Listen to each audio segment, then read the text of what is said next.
তো বন্ধুরা, প্ল্যাটফর্মে তো ঢুকলাম, প্ল্যাটফর্মে আছে এখন, বাইরে আছি, ভিতরে ঢুকি নাই। আর ভিতরে ঢুকবো কিছু সময়ের ভিতরে ঢুকবো।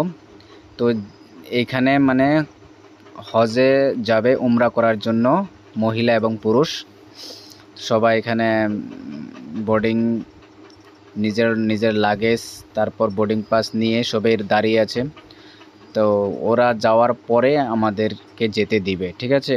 তো আমি এর আগে গিয়েছিলাম, আমাদের মানে ওই ডিজি যাত্রার মধ্যে স্ক্যান করতে হয়, তো সেটা স্ক্যান করলাম, আমাদের বললো যে আর একটু পরে আমরা ঢুকতে পারবো।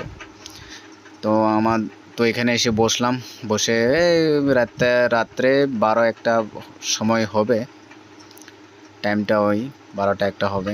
তবে ওরা ঢোকার পরেই, ওই দেখুন ওরা চলে যাচ্ছে, ওরা ঢোকার পরেই আমি ঢুকবো, ঠিক আছে। তো ভিডিও দেখতে থাকুন।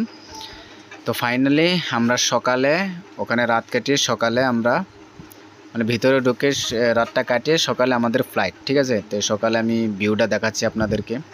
তো এখানে আমাদের বোর্ডিং পাস চেক হয়েছে, লাগেজগুলো চেক করেছেন, আবার বডিও চেক করেছে, তারপর আমাদেরকে এখানে ঢুকতে দিয়েছে। তো এখানে কিছু ডিসিপ্লিন আছে বলে আমি ভাবছিলাম, কিন্তু কোনো ডিসিপ্লিন নাই, ক্যামেরা করতে পারবো, কোনো অসুবিধা নেই। তো ক্যামেরা করে আপনাদেরকে দেখাচ্ছি, পিছনে দেখুন। আর এখানে মানে কি জানেন, আপনারা যদি কেউ আসেন এখানে, তো আপনার বাইরের থেকে খানাগুলো নিয়ে আসবেন, পানি ও যেই খাবে নিয়ে আসবেন। এখানে বহুত দাম, প্রচুর দাম আর কি, ঠিক আছে। হ্যাঁ, যারা মানে প্রচুর টাকা আছে তারা খাক, কোনো অসুবিধা নেই।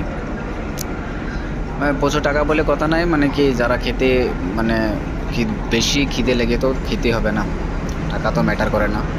তো আসামের ম্যাপটা দেখালাম, ভালোই লাগলো, এখানে ঘুরে একটু দেখালাম আপনাদেরকে। তো দেখুন আর ভিডিওর মধ্যে থাকুন, আমি পরে এখান থেকে বাস দিয়ে যাবো